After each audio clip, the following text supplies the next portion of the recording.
Bonjour à tous, bon cette semaine comme je vous l'avais dit, je vais vous présenter le matériel viticole. Comme vous allez voir, ça va extrêmement vite, il y a peu de matériel viticole. Donc je vais vous présenter la construction du bâtiment qui est derrière moi. Alors ce sera sous forme de photos, parce qu'à cette époque-là, les vidéos, il n'y en avait pas beaucoup. Que je commenterai juste en dessous, et vous verrez l'ensemble de la construction depuis le départ quand il y avait des arbres jusque maintenant. Alors nous n'irons pas, il y aura quelques images de l'intérieur, mais nous n'irons pas à l'intérieur, on attendra les vendanges, comme ça me permettra de vous faire découvrir ce qu'il y a à l'intérieur, parce que ça a pas mal évolué. Et pour l'instant, eh bien, je vais aller vous présenter donc le matériel viticole. Alors au cas où il y ait des professionnels, c'est-à-dire des viticulteurs qui seraient intéressés pour venir visiter l'intérieur du bâtiment, moi je sais que pour la construction du pressoir, j'ai visité pas mal d'autres pressoirs pour avoir des conseils. Donc je suis entièrement ouvert à toute visite, mais uniquement de professionnels, pas de visiteurs autres, parce que sinon j'aurais pas le temps. Au cas où des personnes veuillent construire un centre de pressurage et cherche un petit peu des idées à faire et à ne pas faire. Bien voilà, bon, vous l'aviez déjà vu. L'appareil sur lequel tout vient se fixer, l'enjambeur. Donc moi c'est un enjambeur pardon, de marque Bobard, un 1084. Donc il fait 136 chevaux. Donc vous voyez, pour l'instant est fixé dessus la rampe à désherber, 3 rangs. Sachant qu'à partir de 2025, elle ne servira plus, puisqu'on arrête les désherbages en Champagne. Fixé dessus, et vous l'avez déjà vu, le broyeur à sarment, un boisselet Rotabo.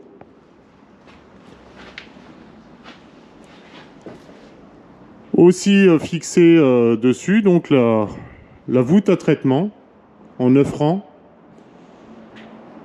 Donc vous voyez, ce sont des mains, en fin de compte. À l'intérieur arrivent des tuyaux avec la bouillie, donc l'eau et puis le produit. Ici, il y a une énorme ventilation qui vient souffler dans ces gros tuyaux qui arrivent au-dessus.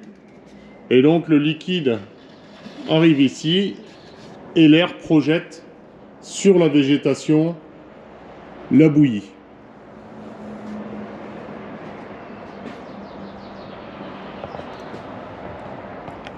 Donc particularité du mien, alors ce que j'ai fait pour ceux qui ont un Bobard, j'ai coupé le dessous, c'est-à-dire ici d'habitude ça descend 5-7 cm en plus.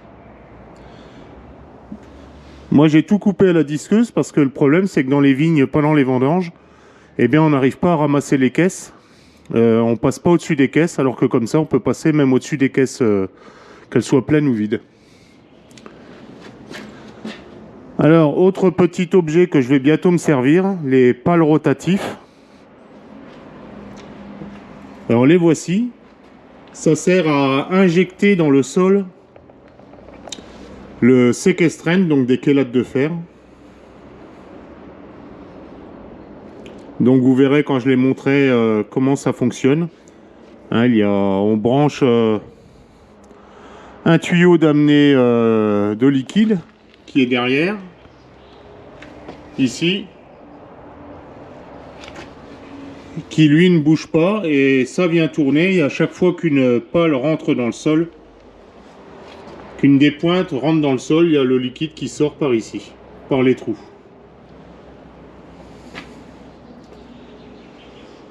Alors vous voyez, ça a été assez vite. La dernière chose que l'on se sert, c'est la rogneuse. Donc là, on l'a protégé avec le plastique parce que c'est extrêmement tranchant, puis on les aiguise. Donc une rogneuse de rang, collard, de marque Collard. Alors vous verrez quand je m'en servirai, particularité ou option que j'ai pris. En début de végétation, on retire ceci et on arrive, grâce à ces vérins, à redresser la partie, cette partie qui est verticale. Alors on vient couper l'alimentation des deux intérieurs, et ce qui fait que ça fait une essimeuse, on va dire, en 4 ans. Mais on s'en sert vraiment en tout début de végétation, enfin quand la végétation est assez haute mais pas encore assez dense pour que l'on vienne couper les côtés. Donc maintenant je vais retourner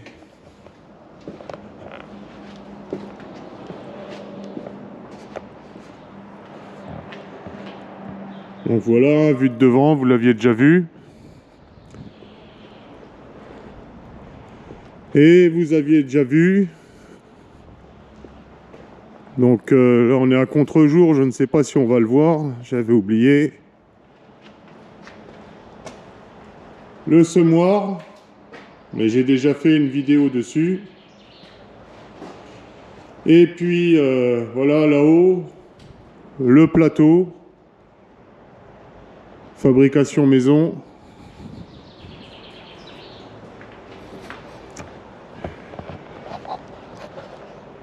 Et donc voilà, c'est tout ce qu'il y a sur une exploitation, ou tout ce que sur mon exploitation j'ai besoin comme matériel viticole. Mais bon, à savoir que l'ensemble de ce que je viens vous montrer, à l'heure actuelle, c'est dans les 200-220 000 euros hors taxe, tout de même. Bon, et bien comme vous avez pu le voir, c'est beaucoup moins de matériel qu'en agricole. Donc maintenant je vous souhaite eh bien une bonne vidéo. Alors on commence par une vue du fond du parc. Le noyer derrière la citerne est toujours présent. Voici les arbres qu'il va falloir supprimer. Voilà, dont certains fruitiers. Le cognacier a été conservé, il est encore vivant. Ceux-ci font environ 8 mètres de haut, les tuyaux.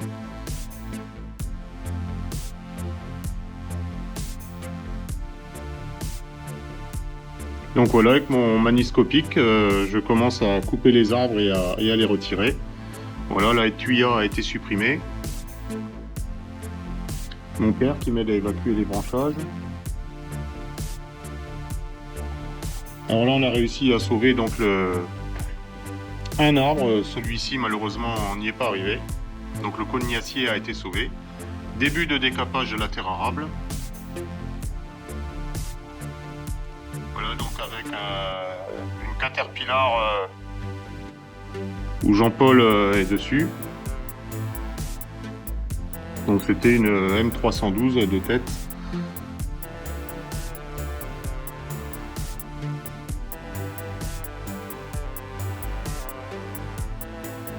Voilà, décapage terminé, on commence à retirer les bordures de trottoir. Donc pour le décapage, on se fait aider d'un laser rotatif. Voilà mon ancien tracteur, un Renault 735 RZ que j'ai revendu. Donc là, avec le laser rotatif et la pige, c'est moi qui aide Jean-Paul à bien tailler. Là, on a amené de la craie avec mon père et puis Stéphane avec sa mini pelle létale, toujours aidé d'un laser rotatif.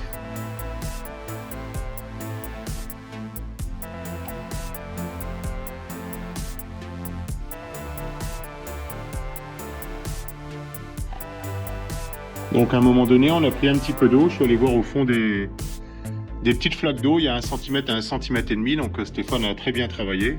Là, c'est Vincent qui vient d'arriver avec aussi un laser rotatif et un théodolite. Il nous aide à mettre en place les chaises. Ils nous permettront d'exactement connaître la position des fondations. Voilà, j'ai retracé au sol donc l'emplacement des fondations. Toujours à partir des chaises. Voilà, là c'est Stéphane qui est revenu. Et on évacue godet par godet le creusement des fondations. Mon père qui taille les fondations au carré. Voilà, là on la voit bien. La fondation de refend au milieu du bâtiment. Là c'est moi qui fabrique les dés d'assemblage. Donc je les essaye à chaque fois pour être sûr que ça passe bien.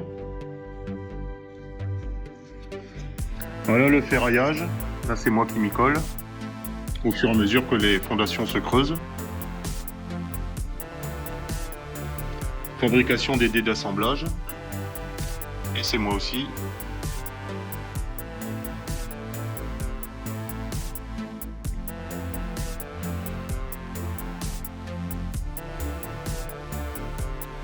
Donc voilà toutes les ligatures. Donc les ferrailles passent à l'intérieur des dés parce que je vais couler l'ensemble pour éviter des reprises béton. Alors on décollera les ferrailles du fond au moment où on amènera le béton. Voilà, on voit hein, les ferrailles qui traversent le dé.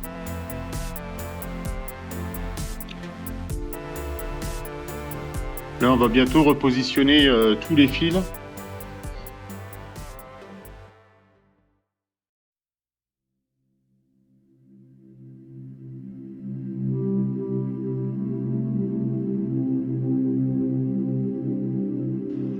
Alors là, voilà, ça, ce sont les réserves. Il faut y penser dès le départ pour le passage de l'eau, de l'électricité, des eaux usées. Et tous les petits tuyaux. Alors là, on vient de repositionner voilà, les fils bleus qui vont nous déterminer exactement la hauteur du béton que l'on va mettre dans les dés. Et la position aussi. Puisque les fils bleus se croisent exactement au milieu des dés. Donc voilà, là, le béton arrive. Début de coulage des fondations.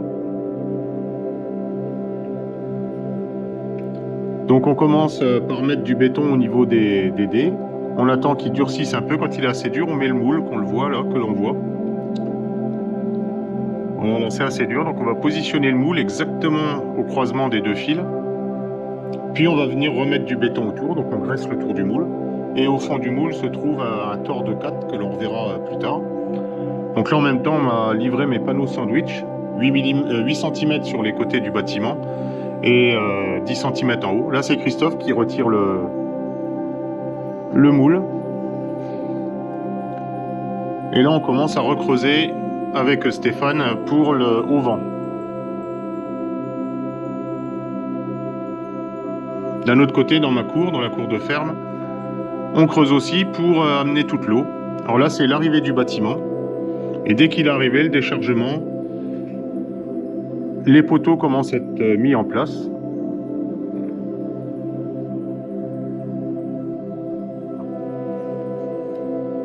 Voilà, dès le premier jour.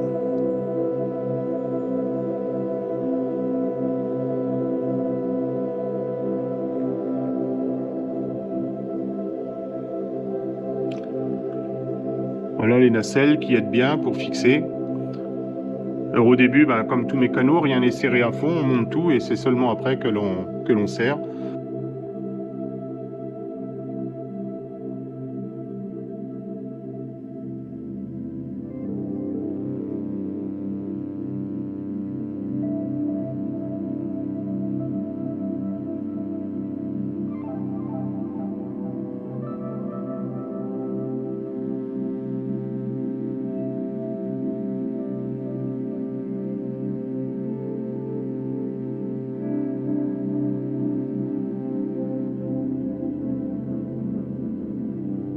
Alors là, voilà, on voit bien les tores de 4 qui étaient au fond des moules et sur laquelle on vient mettre des crochets qui traversent les platines des poteaux. Et ensuite, l'intérieur des moules sera coulé du béton. Alors là, c'est sous le hangar, on vient découvrir où passe l'eau de l'ancien circuit. J'ai changé la totalité de l'eau et de l'électricité. Voilà, là, vous voyez, c'est l'eau qui traverse. Les anciens ne mettaient pas de filet avertisseur.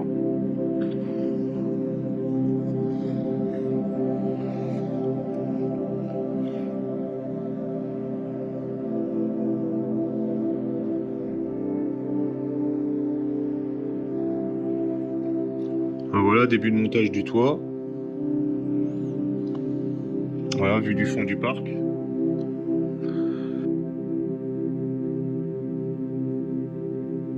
Dans la cour, on continue à creuser. Là, on a découpé le béton à la disqueuse. Et en même temps, Jean-Paul creuse l'emplacement d'une cuve de 28 mètres cubes qui servira à récupérer les eaux, toutes les eaux du pressoir de lavage.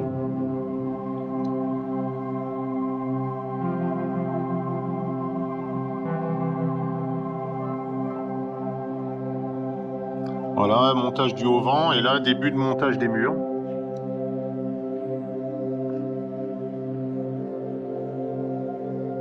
Donc des panneaux sandwich de 8 cm sur les côtés.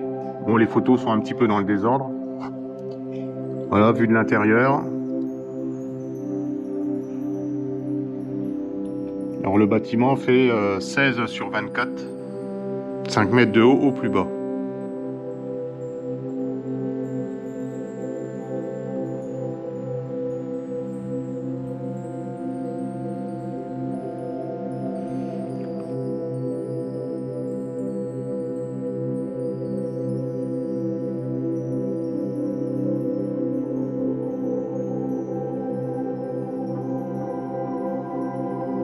Alors voilà, vue du fond du parc, de l'entrée.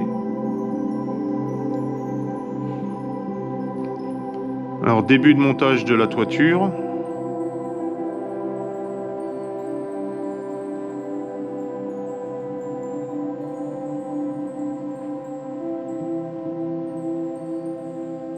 Il y a déjà un côté qui est fait.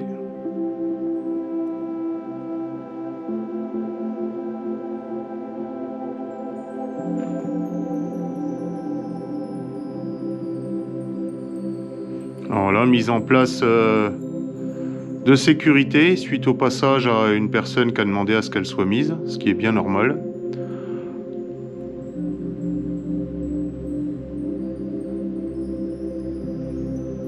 Voilà les filets.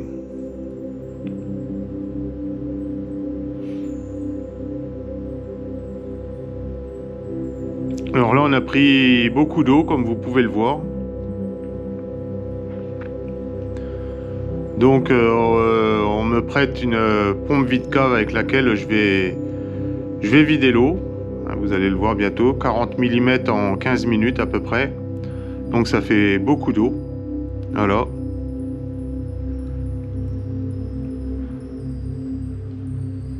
Bon, par chance, on était hors d'eau au niveau du bâtiment.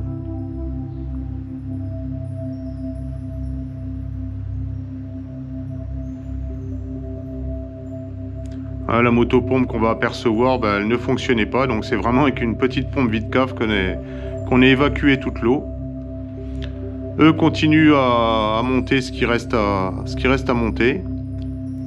Voilà, là c'est le week-end, donc Stéphane vient m'aider à poser les tuyaux.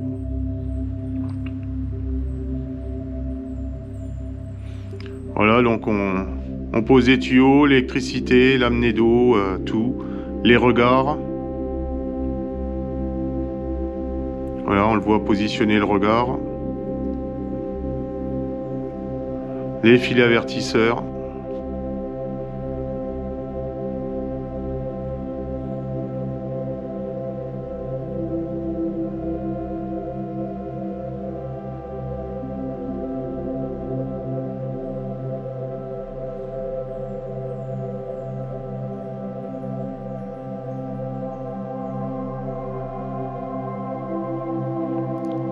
Alors là c'est un PE de 60, je ramène donc de l'eau, tous les tuyaux sont neufs. Donc 60 mm pour avoir un bon volume d'eau. Là on creuse maintenant les évacuations ainsi que les fondations du haut-vent.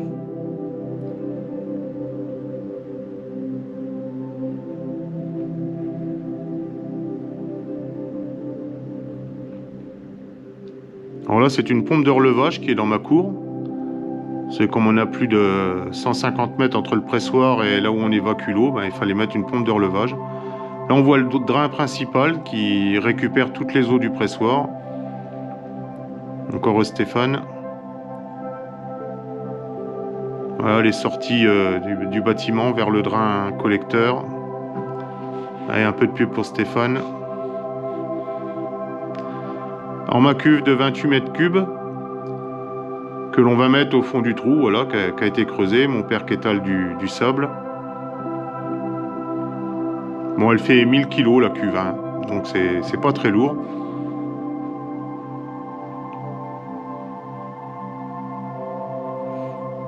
Voilà, on a percé le chemin pour amener les tuyaux directement à la cuve.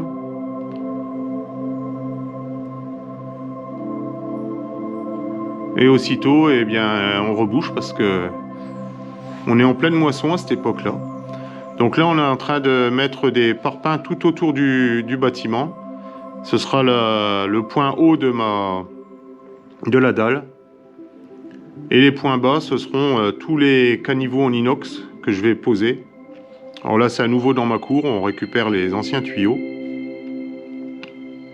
Voilà l'amener d'eau. C'était pas grand chose et pas assez profond pour résister au gel. Voilà, on rebouche.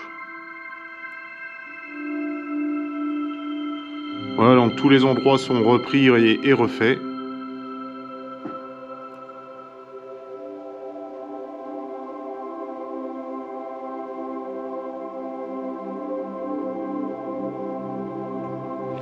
Alors là, je commence à préparer pour couler à l'intérieur du hangar les évacuations.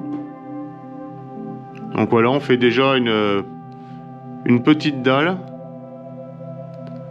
Donc vous voyez, on met des piquets dans le sol, des petits que je trace au laser, je les coupe et j'amène la petite fondation béton à ras. Bon là, on continue dans la cour. Alors c'est un peu alterné entre l'un et l'autre parce que c'était chronologique, on faisait les deux en même temps. Là on commence à piqueter tout le tour du hangar parce qu'on va couler le béton en même temps en dehors du hangar et dedans. Enfin du futur centre de pressurage. Voilà, là j'ai ferraillé les petits emplacements.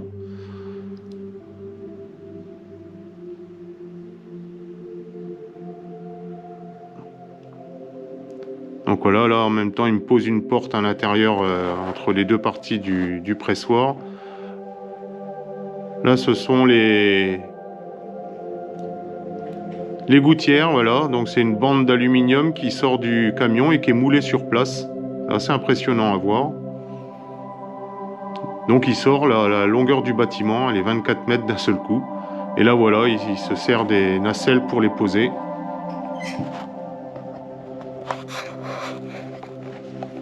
Ça c'est la mise à la terre de l'ensemble des poteaux, donc c'est un soudage thermique.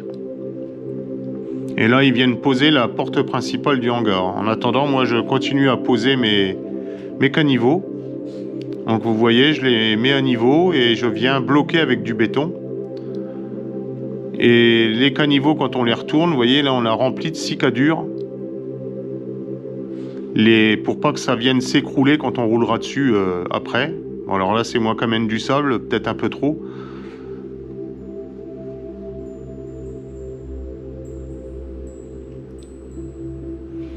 Voilà, on a siliconé hein, puisqu'on a monté les caniveaux l'un contre l'autre.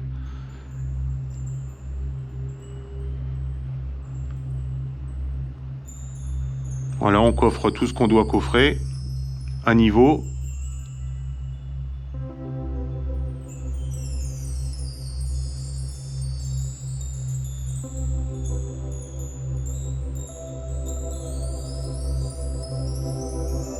Il faut faire des bons gros plots au niveau des caniveaux pour être sûr qu'ils ne se sauvent pas ou qu'ils ne se mettent pas de travers au moment où on coulera la dalle. Voilà, donc là tout va être prêt pour recevoir le béton.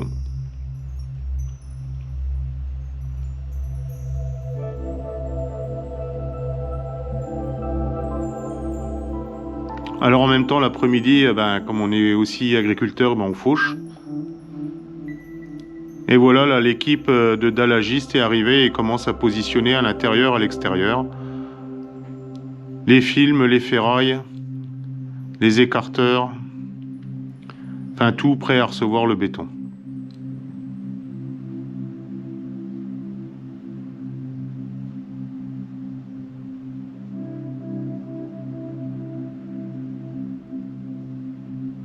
Voilà, on protège les murs intérieurs avec une bâche.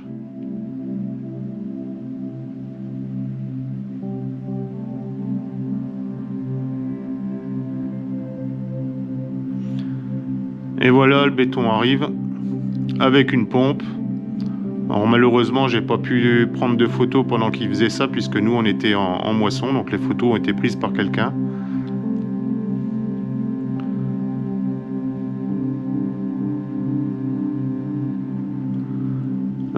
les hélicoptères, un double hélicoptère. Un peu de pub pour ceux qui ont fait ça.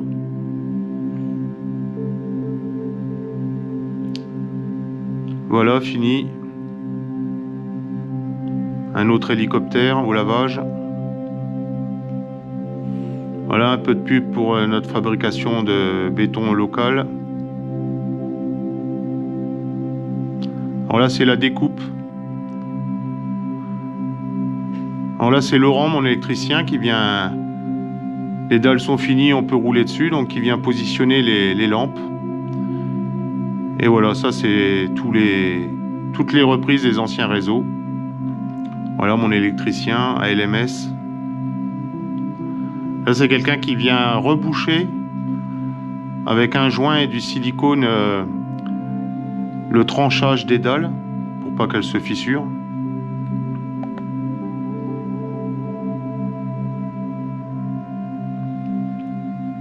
Ah ouais, un peu de pub pour les dallagistes. Voilà le matériel utilisé pour reboucher ce qui a été tranché.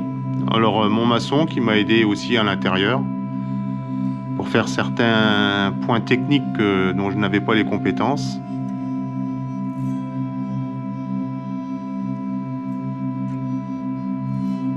Bon voilà, un peu de plomberie.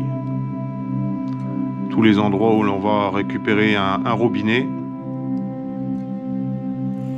Et voilà, alors là, grand moment, arrivée de notre premier pressoir.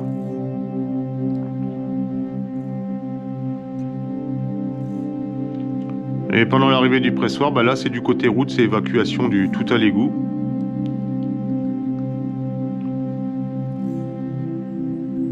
Voilà, TSM.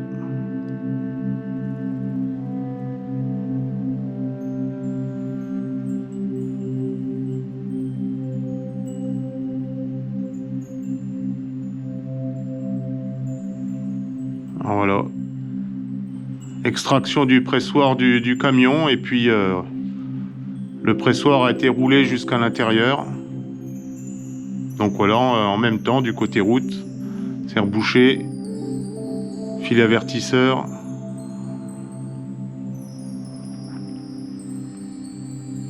Pose des compteurs. À l'autre bout, fond du parc, électricité. Là c'est Gélec. En même temps, voilà, on a posé l'électricité jusqu'au hangar puisque j'ai tout refait. Un câble de 24 carrés qui va au pressoir et un autre qui va aux anciens bâtiments et on rebouche.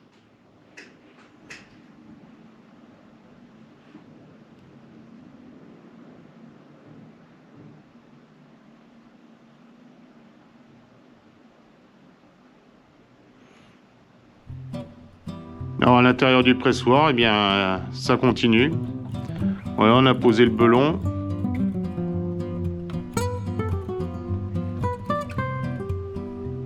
Alors là, le tuyau qui dépasse, c'est normal, hein, ce sera recoupé.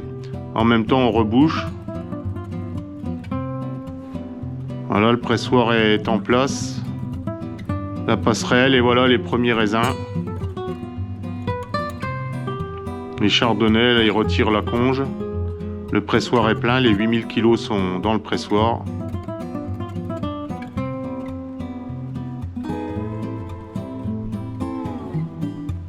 Voilà les premiers jus, les tout premiers jus qui coulent. Voilà mon fils encore petit qui vient goûter. Bon, quelques vues du pressoir, mais ça a bien changé depuis. Vous verrez aux vendanges. Voilà ma première équipe qui chargeait le pressoir. Et mon Spider-Man onologue qui vient m'aider à débourber. On commence petit chez nous. Michael qui surveille. Faudrait pas que ça déborde. Et voilà les premiers débourbages. C'est mon fils qui les a fait.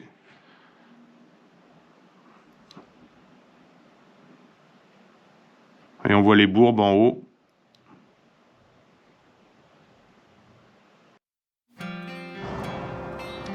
Bon, et bien voilà, le visionnage des photos de la construction du pressoir est terminé. J'espère que ça aura donné quelques idées à certains, ou aidé certains, on va dire. Le vieux noyer, comme vous pouvez le voir, est toujours présent. Et moi de mon côté, bah écoutez, je vous souhaite une bonne semaine, portez-vous bien, et puis à la semaine prochaine pour de nouvelles vidéos. Allez, salut!